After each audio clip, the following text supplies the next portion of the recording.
Você já parou para pensar qual foi a coisa mais importante que aconteceu na sua vida para você ser quem você é hoje? Bom, essa pergunta foi feita hoje para mim, hoje de manhã, no encontro que eu tenho com um grupo de estudos, uma plataforma que eu assino, que é do Universo Cognitivo, do Fermento do canal Sem Groselha. E todo sábado, às 7 da manhã, a gente se encontra. E é bem recente esse grupo que eu tô participando agora, mas está sendo muito interessante e já me fez parar para pensar sobre várias coisas da minha vida e poder linkar isso com a neurociência. E hoje foi essa pergunta que o Fermento fez. Ele deu o relato dele e os participantes do grupo deram o seu relato.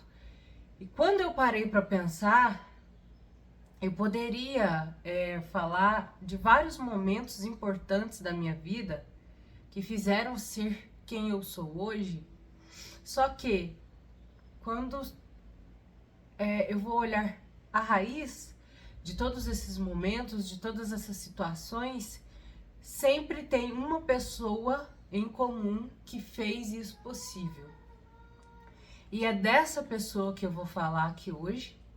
Vai ser um relato, uma reflexão, quase que uma declaração de amor a essa pessoa e é assim, talvez seja o mínimo do que ela merece de reconhecimento. Eu posso passar a minha vida inteira tentando agradecer e demonstrar para ela o quanto ela é importante na minha vida que eu não vou conseguir. Tamanha foi a, a importância da vida dela para mim. E quem conhece essa pessoa sabe muito bem o que eu tô falando. E essa pessoa é a minha mãe. A minha mãe, Fabiana, que na verdade não é minha mãe biológica, é minha madrasta. E eu vou contar a história pra vocês que relaciona a minha vida com a dela, como um relato mesmo. E eu depois que o Fermento fez essa pergunta lá, eu me senti meio que na obrigação, não é obrigação, eu senti a necessidade de deixar isso registrado aqui, né? Porque isso aqui tá sendo o maior projeto da minha vida até então. E eu tinha que deixar isso registrado aqui de uma certa forma, porque eu não estaria aqui se não fosse ela, se não fosse a vida dela ter cruzado com a minha e o que ela fez a partir disso. Então, não quero que vocês pensem que talvez eu esteja fugindo do tema, né, de comportamento e neurociência, até porque tudo é comportamento, né, tudo é hábito, ambiente, que é o que pegou muito aqui nessa história, né, o ambiente que ela me proporcionou. E eu vou contar e vocês vão entender, e eu vou tentando linkar um pouco com os outros episódios que eu já fiz sobre emoções, sobre racionalidade, sobre ambiente, sobre comportamento, sobre hábito, sobre tudo. Porque a minha mãe, pra mim, é um exemplo de tudo na vida. E vocês me desculpem se eu chorar no meio, porque realmente eu acho a minha história muito bonita e ela só é bonita por causa dessa mulher, por causa dessa pessoa. Vocês vão entender um pouco. Então, eu vou começar com uma linha do tempo mesmo, até chegar à minha idade de hoje, de 30 anos. E já peço desculpas também, porque eu tô muito gripada. Quem me acompanha no Instagram tá vendo a situação que eu tô há alguns dias. Então pode ser que a hora ou outra eu dê uma crise de tosse, alguma coisa, se ficar muito sério eu tento cortar o vídeo. Mas se não ficar, vocês vão me relevando aí, tá bom? Mas vamos lá. A minha mãe entrou na minha vida quando eu tinha 6 meses. 6 meses. O meu pai foi pai muito jovem. Ele tinha 17 anos e a minha mãe biológica tinha 15. Sim, os dois eram muito jovens, dois adolescentes. E aconteceu, né? Isso ocorreu no interior do Mato Grosso, divisa com Pará, minha mãe biológica é de lá. E o meu pai morava lá com os meus avós, né? Que eles moravam na roça, trabalhava como caseiro da roça, meu avô, minha avó. E isso aconteceu. Aí voltaram pra Goiás, que é de onde eu sou, né? Eu nasci em Nazário, Goiás, com a minha mãe biológica, pra eu nascer aqui, porque lá não tinha a mínima estrutura. E já voltaram assim, pelo que me contam, chegaram numa semana, na outra eu nasci. Ai, gente. Não sei como vai sair a gravação desse vídeo, mas ela vai sair. Perdão. Aí tá. Por motivos diversos, meu pai e minha mãe biológica não ficaram juntos. E eu fiquei com a família do meu pai. A minha mãe foi embora. E o meu pai começou a namorar quem eu tenho como mãe hoje, que é a Fabiana. Quando eu tinha 6 meses de nascida. Então ela já começou a ter contato comigo nessa época. Eu morava com os meus avós, meu pai e a minha tia. E ela começou a namorar meu pai nessa época. E eles namoraram. Logo, 2 anos e pouco, 3 anos, se casaram. E minha mãe veio morar com a gente em outra fazenda no interior, divisa de Goiás com Mato Grosso, perto de Mineiros, ali em Santa Rita do Araguaia. Eu morei lá dos meus 3 aos 8 anos de idade, com a minha avó, o meu avô paternos, o meu pai e a minha mãe. Aí o que acontece lá? Não tinha ônibus escolar que pegasse o pessoal daquela região, porque lá a cidade mais próxima ficava 40 quilômetros de distância. Então o ônibus escolar não passava lá. E eu tinha que estudar, né? Sempre foi muito claro na cabeça deles isso, né? Que eu tinha que estudar. E a alternativa que eles encontraram, então, foi da minha mãe me ensinar a ler e escrever. E nisso, quando, assim, só esqueci de falar a idade dela, né? Ela tinha 17 anos quando ela casou com meu pai. Então, isso aí, ela tinha 17 anos. E ela deixou tudo e foi morar com ele, né? Casou e foi morar com ele lá nesse lugar, longe da família dela, enfim. E a alternativa que eles encontraram foi de que ela me alfabetizaria. E assim aconteceu. A minha mãe foi minha professora, ela me ensinou a ler, ela me ensinou a escrever, ela me ensinou a desenhar, a pintar. E tinha assim uma rotina certinha. Eu acordava todos os dias, 7 horas da manhã, muito cedo, eu acordava cedo. E estudava, era quase que integral. De manhã ela me passava as tarefas, à tarde eu fazia as atividades, ela corrigia, ela dava nota. E era assim, todos os dias, de segunda a sexta, a minha mãe me ensinava. Tinha um tio dela que era professor, tio Zico, que Deus o tenha, que era professor e que passava os livros pra ela e explicava pra ela: olha, minha filha, você vai ensinar isso, isso, isso nesse ano pra Amanda, porque é isso que nessa idade dela ela tem que aprender. E assim aconteceu, e assim eu estudei e até os meus 8 anos de idade com a minha mãe lá nessa fazenda Bonanza. E ela me dava livros, eu tinha um monte de gibi da Turma da Mônica, eu tinha os clássicos, a Cinderela. Eu lembro desses livros, eu queria ter muito eles hoje guardados, assim. Eu não sei o que aconteceu, né, que a gente mudou e tal, mas eu lia muito, eu gostava muito de ler. Ela me incentivava muito na caligrafia. Coitada, hoje ela vê minha letra e deve ficar, né, pesarosa com isso, mas não foi falta da minha mãe me ensinar. Eu tinha muitos cadernos de caligrafia, eu tinha muitos cadernos de matemática, tinha tabuada, tinha tudo sim, ensinado com o maior zelo, com o maior amor do mundo. E eu olhava pra ela e achava ela a pessoa mais inteligente do mundo, assim. E até hoje, né? Pra mim, por toda... Na verdade, a pessoa mais sábia, inclusive, é muito mais que inteligente. É assim, é algo que é muito difícil de mensurar. E a gente acabou saindo, meus avós acabaram voltando pra cidade. Uma que eu tinha que estudar, né? Já não tava dando mais pra ficar só nessa questão da minha mãe me ensinar em casa, eu tinha que ir pra escola. E, enfim, por outros motivos também, que o pessoal lá, o dono da fazenda, acho que ia vender a fazenda, alguma coisa assim. A gente voltou pra minha cidade natal, que foi onde eu nasci, que é Nazário, Goiás. Quando a gente voltou, eu tinha que ir pra escola.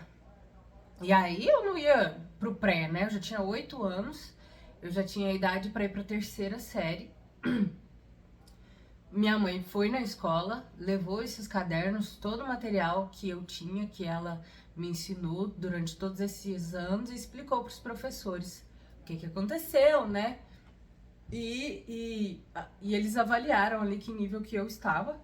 E pela minha idade, eu ia direto para a terceira série. Só que por conta de não ter tido história, geografia, ensino religioso, essas outras disciplinas, eu fui pra segunda série. Então eu sempre fui um ano mais velha do que o pessoal da minha turma. Mas nunca me atrapalhou, né? Não tem diferença isso aí. Mas eu lembro de ser sempre a mais velha da turma, sempre a mais alta da turma, sempre a mais faladeira da turma. Lembro também de fazer rápido as coisas ali e ficar conversando. E eu lembro que eu tinha uma boa leitura, eu lia muito bem. Eu lembro dessas coisas. Tem uns flashes assim dessas coisas que ficaram marcadas pra mim na escola. Eu nunca tive dificuldade nenhuma em nada na escola, nem no colégio depois, por conta de algum gap, de alguma coisa que ficou faltando dessa base aí. Porque realmente, assim, a minha mãe foi muito além do que se podia, do que se imaginava, do que os próprios professores imaginavam que eu soubesse. Eles eram constantemente surpreendidos com isso. E assim, então a minha infância, quando eu lembro dela, é muito gostoso lembrar que eu cresci na roça, eu cresci cercada de muito amor da parte dela, do meu pai, dos meus avós. Foi uma infância muito boa, cheia de animais por perto, a gente tinha muito cachorro, aí tinha, né, roça, tinha vaca, tinha porco, tinha muita coisa, tinha papagaio, eu já tive coelho, que tanto de galinha no quintal, ia lá no curral, pegava o leite na caneca, assim, lá das tetas da vaca. Então, é muito gostoso lembrar disso, essa parte da fazenda, essa época. Inclusive, eu tinha vontade de voltar lá pra ver como é que tá.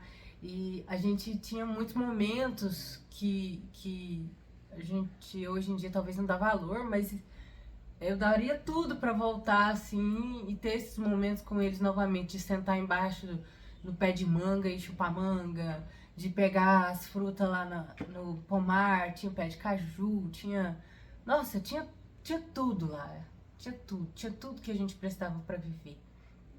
E o pessoal, minha família sempre foi muito trabalhadeira, sempre foram exemplos de pessoas muito persistentes, assim. E foi uma infância muito feliz, né? Aí com 8 anos a gente voltou pra cidade, eu fui pra escola também, sempre gostei de ir pra escola, eu sempre estudei de manhã, então sempre acordei cedo, né? Da roça até hoje em dia. E sempre cresci junto com a minha mãe, meu pai, os meus avós, os meus tios, sempre cercada de muito amor, graças a Deus. Mas não desmerecendo as outras pessoas, esse relato aqui realmente sobre a minha mãe. Porque eu fico pensando, sabe, o que passou na cabeça de uma jovem adolescente de 17 anos que se apaixonou por outro adolescente, que já tinha uma filha, e ela aceitar, né, essa condição dele. Porque, gente, não é qualquer um que aceita. Vamos ser sinceros aqui. Ela aceitar essa condição e mais, amar esta criança, esta filha que não era dela, incondicionalmente, como se fosse. Porque ou até mais, eu não sei, é inexplicável mesmo, assim. Porque depois disso, 14 anos depois, quando eu tinha 14 anos, ela teve uma filha biológica nascida dela, que é a minha irmã Isadora. Nós temos 14 anos de diferença e eu nunca vi diferença de tratamento entre eu e a Isadora. Na verdade, cá entre nós, eu acho que minha mãe gosta mais de mim. Tô brincando, viu, Isadora? Eu sei que você vai ver esse vídeo. Isso aqui é só um adendo de irmão pra implicar. Mas não tem diferença. Inclusive, muitas pessoas vão saber dessa história, que ela não é minha mãe biológica, por esse vídeo. Tem gente que convive com a gente a vida inteira, e quem não é de Nazário e não é dessa época, não vai saber. Muita gente fala que a gente é parecida, eu acho um must, porque assim, minha mãe é linda, minha mãe é a mulher mais linda do mundo, e eu fico, ai, pareço mesmo, só a cara dela. E eu fico pensando, sabe, gente, ela teve uma coragem, ela teve um amor, uma doação ali, que você não vê, é muito raro você ver isso. A pessoa se dispôs ali a não só cuidar, a educar, a trazer educação, a trazer, nossa, todo tipo de suprimento emocional, físico, cognitivo que uma pessoa, uma criança poderia ter. Aí, assim, pra mim, se eu paro pra pensar, é surreal, é surreal. É algo assim que transcende o amor dela por mim, pela minha família e por todas as pessoas que convivem com ela, é um negócio que transcende, assim. Então, graças à minha mãe, a esse ambiente que ela me proporcionou desde a minha infância, a esse amor, a esse carinho, a esse cuidado, esse zelo, eu sou quem eu sou hoje. Depois disso, olha, fui pra escola, né? Ela sempre me incentivou nas aulas da escola. Eu lembro que quando eu fui estudar mesmo na escola pela primeira vez, ela comprou, eu era apaixonada no Ursinho Puff. E ela comprou tudo do Ursinho Puff pra mim, a mochilinha, os cadernos, o negócio de encapar o livro, tudo do Ursinho Puff. Então, assim, ela me sentava ali pra ajudar ela, tudo, você via o zelo, você via o amor dela em forma de zelo, arrumando aqueles materiais. Lógico, na época eu não entendia nada, eu só tava vivendo. Mas hoje eu olho pra trás e eu tenho uma gratidão tão grande disso, do zelo, sabe? Eu vejo o zelo naquilo ali. E fui pro colégio, né? Eu sempre estudei em escola pública, depois em escola estadual. E a minha mãe sempre me incentivou a estudar, né? A ser alguém na vida. E por meio do estudo, eles não estudaram. A minha mãe acho que fez até a 8ª série, se não me engano. Então ela falava, você vai estudar, você vai fazer faculdade, você vai ser, né?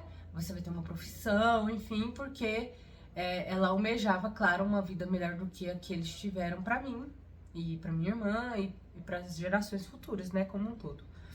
E quando eu fui pro colégio, eu já namorava o meu esposo, né? Quando eu fui pro ensino médio, eu já namorava o meu esposo. E ele passou em uma federal, Universidade Federal de Goiás. Ele passou em Química, na UFG. E assim, eu falei, eu tenho que passar numa federal também, né? E foi embora, foi morar fora, fui morar em Goiânia. E eu tenho que passar também. E comecei a estudar. Desde o primeiro ano eu fazia os vestibulares, eu fazia simulado de Enem, fazia o UFG, fazia o EG. E minha mãe sempre de pano de fundo ali, estuda mesmo, vai lá, faz, não sei o quê, me levava e me incentivava. Até que chegou o terceiro ano, eu não sabia muito bem o que escolher, né? Pensa, imagina, de 18 anos, a gente já tem que escolher a profissão que você vai levar pro resto da vida, em teoria. E tem que ser assertivo, tem que saber do mercado, tem que entender do futuro. é barra, né, gente? Se você for parar pra pensar hoje, o córtex pré-frontal, que é essa região responsável por racionalidade, por cognição, só vai estar maduro ali entre 20 e 25 anos, 20 e poucos anos. Então, um adolescente de 18 não tem nem o seu cérebro todo maturado, né? Todo formado da forma que tem que ser, e já tem que decidir a profissão que tem que seguir. Então, assim, é algo muito complicado, muito delicado de ser tratado. E eu não sabia muito bem o que eu queria, mas eu nunca fui pressionada por eles também de, você tem que fazer direito, porque você tem que ser advogada, você tem que fazer medicina, porque você tem que ser médica. Não, sempre me deixou muita vontade para escolher algo que eu entendesse que fosse da minha aptidão. E aí, eu tava entre alguma coisa da área da saúde, ali entre nutrição, biomedicina e farmácia.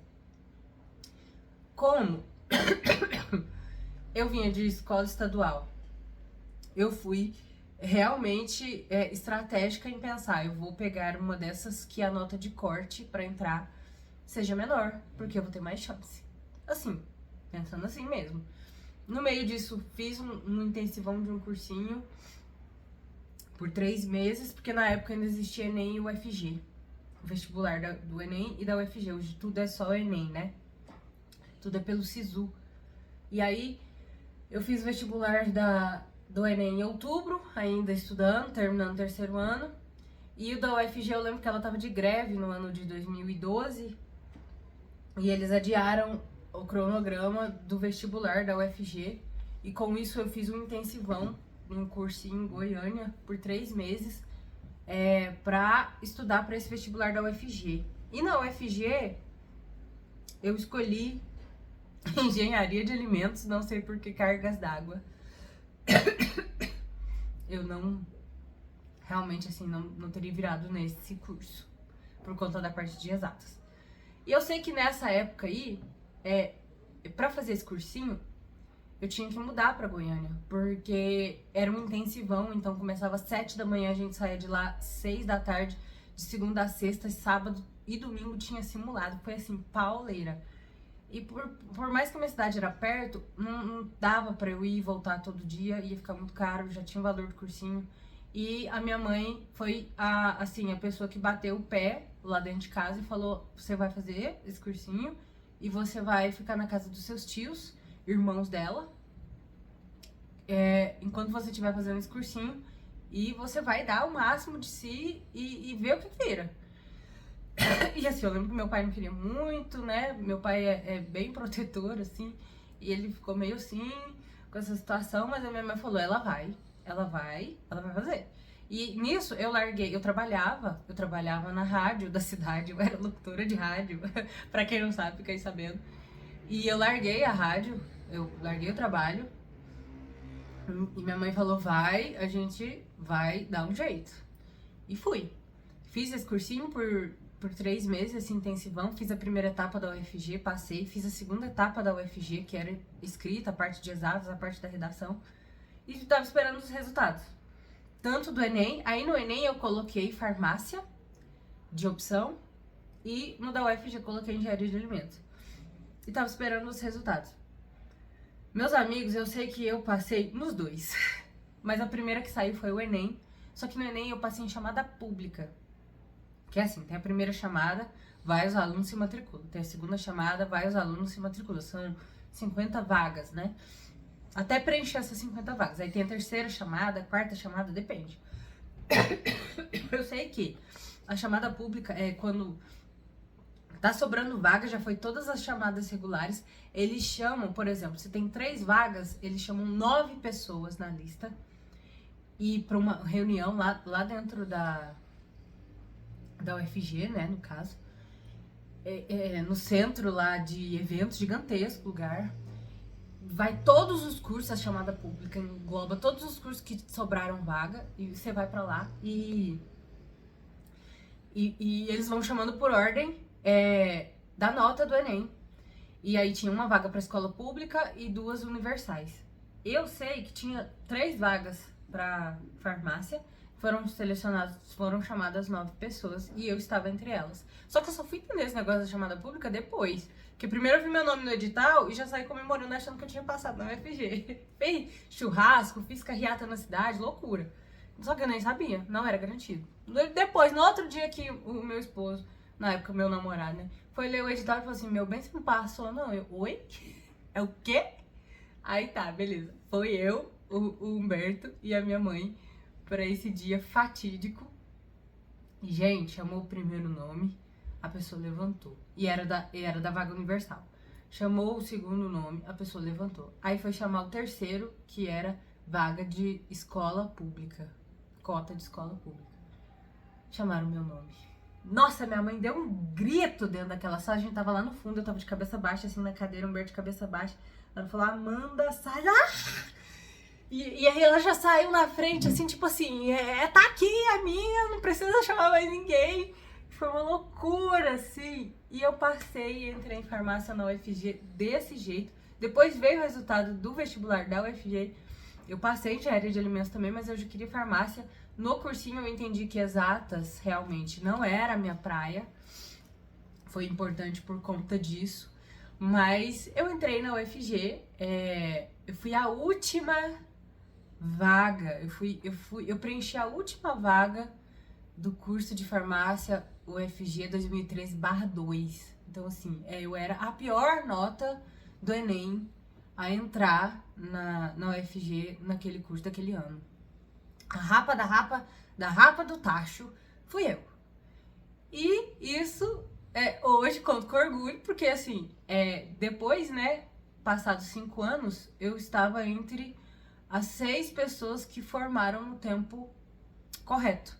Porque na UFG acaba que você reprova nas disciplinas e isso te atrasa, né, no curso. Então, muita gente, é muito mais comum você não se formar nos 5 anos que você tem, se formar em 5 anos e meio, 6 anos. Não sei se acho que tem até 7 anos para você formar. Um negócio assim. Mas eu eu tava entre as 6 pessoas que conseguiram se formar ali da turma que entrou até o fim, dentro dos 5 anos. Então, assim, nota, essas coisas, é importante pra você passar e tal, mas não significa que você é menos capaz, tá bom? Do que as outras pessoas. Fica aí já, assim, um insight pra você. Mas também não significa que você é melhor nem pior que ninguém. É só um parâmetro ali que eles estipularam pra você passar em uma prova, uma determinada prova, enfim. Perdão.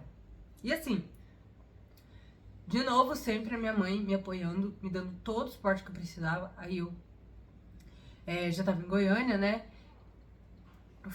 Passei um tempo na casa dos meus tios, que sou eternamente grata, inclusive a eles, por eu ter ficado lá esse tempo. E depois disso, fui morar numa kitnet mais perto da faculdade. Eu tinha aula nos 2 campos, no campus Samambaia e no campus universitário. E foi, assim, outro grande divisor de águas na minha vida. A universidade é uma, assim, formadora de caráter. Ela ensina a gente a viver, porque a gente que não tem muita situação, a gente andava era de ônibus, a gente almoçava e jantava no restaurante universitário, a gente vivia de bolsa, eu tinha bolsa alimentação, eu tinha bolsa permanência, eu tinha bolsa de iniciação científica, de pesquisa, inclusive no laboratório de neurociências. Então, assim, você aprende ali a se virar com o que você tem e você vive, e eu era extremamente feliz.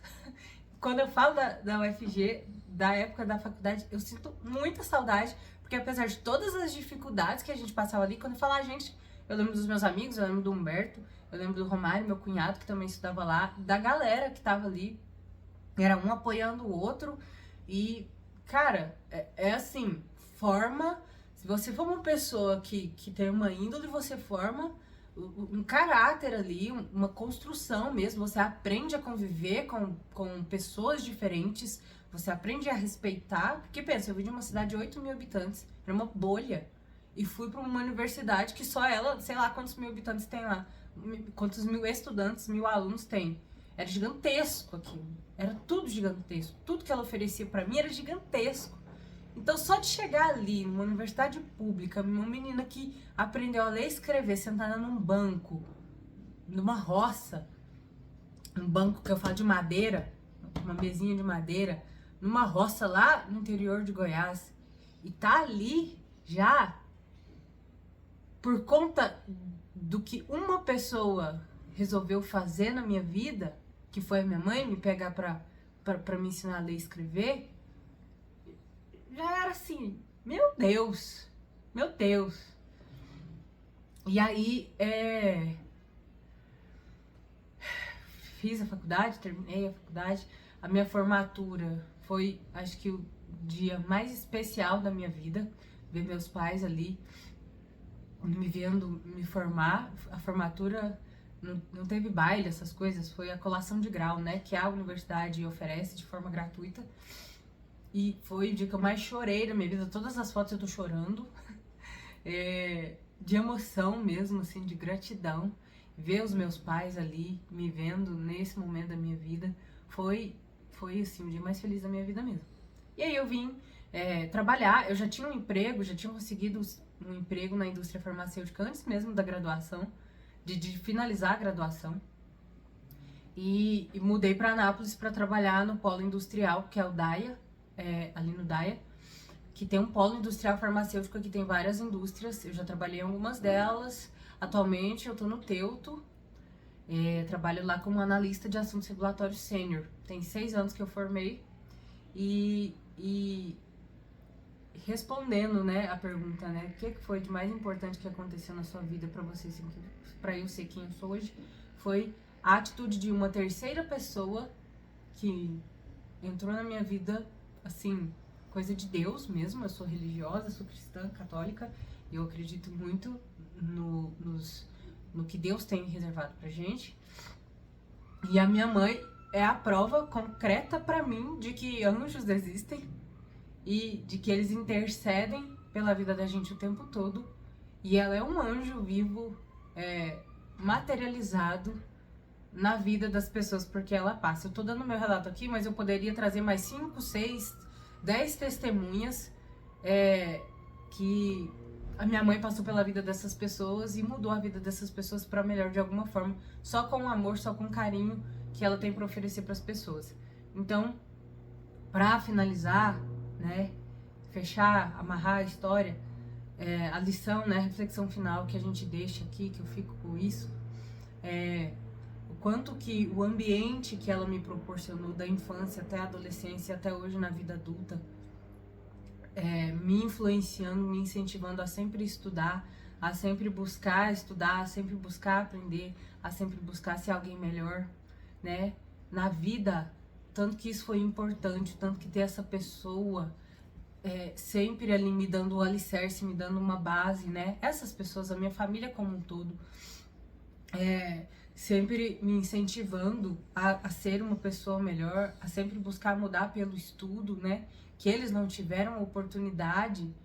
Meus avós, meu avô é analfabeto, e os meus pais não terminaram nem o fundamental, ali pararam na 8ª série, e a importância que eles deram para isso, e o suporte que eles deram para isso nos 5 anos de faculdade que eu fiz, e todo esse apoio, né? O quanto isso, esse ambiente, o quanto essa influência dessa pessoa que poderia, cara, ela poderia estar nem aí pra mim, ela poderia ser a esposa do meu pai, poderia ter vários filhos com meu pai e me ignorar. Isso acontece, a gente sabe que isso acontece. Infelizmente, a madrastas têm esse paradigma em cima, né? Poderia, inclusive, viver com meu pai pra lá e simplesmente me deixar com os meus avós. Mas assim, ela nunca nem passou pela cabeça dela. Isso nunca foi nenhuma opção pra ela, entende? Eu sempre fui uma opção na vida dela. Eu sempre fui a filha dela. Eu só não nasci dela, mas eu sempre fui a filha dela. É muito mais forte do que ter nascido de uma pessoa. É muito mais forte, sabe? É assim, é uma conexão inexplicável mesmo. E deixar esse vídeo aqui pra pra ficar aqui na internet, né?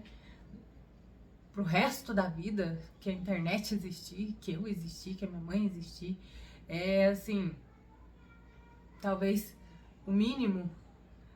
Eu tenho muito orgulho de contar essa história, eu tenho muito orgulho da história bonita que eu tenho por conta dela. E eu pensei, eu tenho que contar isso para o máximo de pessoas possíveis que talvez levem uma lição disso aí, sei lá, alguma inspiração, alguma coisa. Se você tá numa situação assim, que você pode fazer diferença na vida de alguém, na vida de uma criança, que às vezes não tem muito suporte, que às vezes não tem muito apoio. Se você hoje é um adolescente que não tá entendendo muito bem se os seus pais estão te enchendo o saco pra estudar e você não quer, e você... Cara, para pra pensar agora sobre a sua vida, sobre as coisas que estão acontecendo, sobre qualquer decisão pode te fazer ir pra cá, e depois, quando você tiver 30 anos, você vai parar pra pensar tudo que você poderia ter deixado de ser se não fosse a decisão dessa pessoa. Então, assim, se tem uma oportunidade, agarra. Eu acho que eu nem sabia, mas eu agarrei aquele amor e aquela gratidão e aquele carinho daquela mulher com unhas e dentes, com tudo que eu podia ali. E eu sou eternamente grata a ela por tudo que eu sou hoje. E muito obrigada, mãe, eu te amo muito. Eu acho que ela nem assiste os meus vídeos, que ela não tem esse costume de assistir vídeos longos, né, em YouTube e tal. Minha mãe trabalha muito também. Sempre tá o dia inteiro atendendo pessoas, e enfim.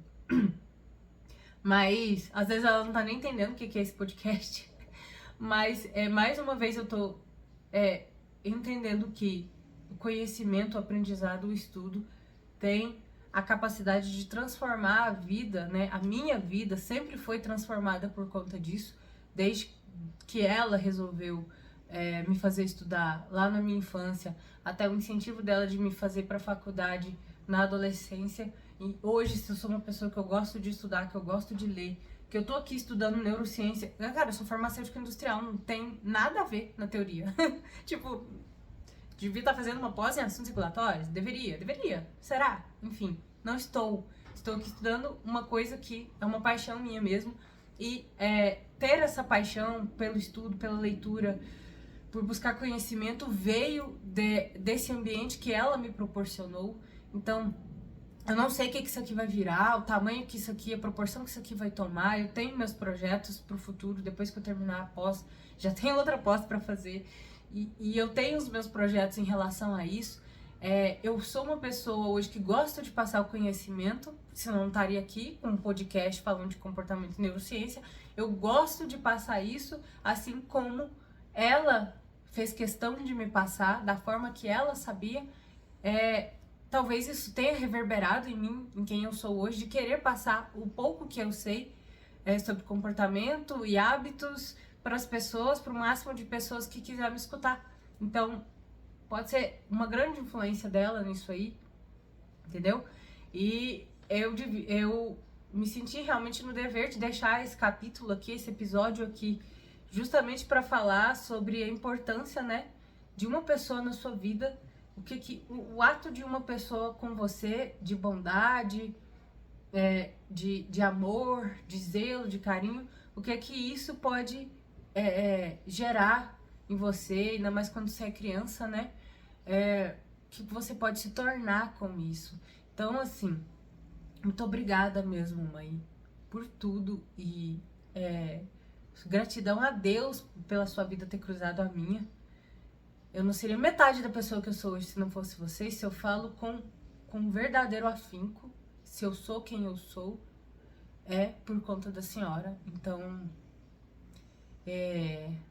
fica aí meu agradecimento público. Muito obrigada por ter me aceitado, por ter me amado, por me amar, mesmo a gente com todos esses defeitos, né? Eu sou uma pessoa mais seca, eu sou uma pessoa que hoje eu não vivo com eles todos os dias, eu vou lá, sei lá, uma vez no mês, que é em outra cidade.